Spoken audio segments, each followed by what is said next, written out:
Ces femmes, ici à l'image, veulent porter la parole de leurs conjoints qui se battent à Mariupol et qui sont retranchés dans la Syrie Azovstal, l'un des endroits les plus dangereux du monde. Ils survivent depuis des mois dans des conditions inhumaines, coupés du monde et sous le feu permanent de l'armée russe. La dernière fois que nous avons été en contact, c'était il y a 10 jours. Il m'a dit que la situation était critique.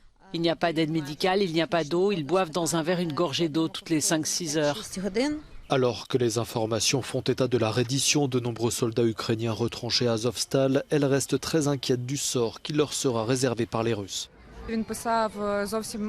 Il a très peu écrit, il a dit que je ne devais pas m'inquiéter à cause des nouvelles, ce qui m'a rendue encore plus inquiète. Mais c'est tout ce que j'ai reçu.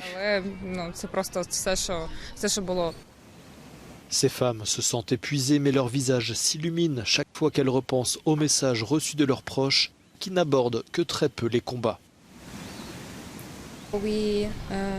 Nous discutons de ce que nous ferons dans le futur et des projets ensemble.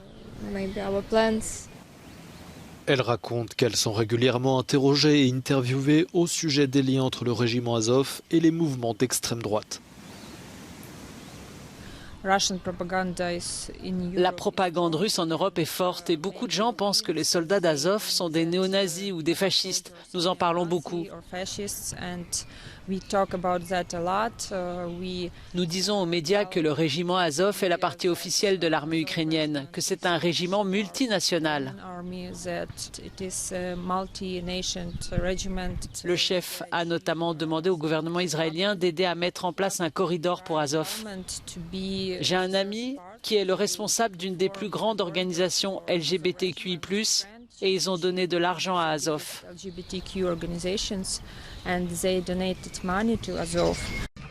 Le soutien le plus important qu'elles reçoivent provient de ceux qu'elles essaient de sauver. Il est mon meilleur soutien dans cette vie, dans ce monde. Il est mon rayon de soleil, l'incarnation de la force, de la bonté, de la volonté et de la puissance spirituelle.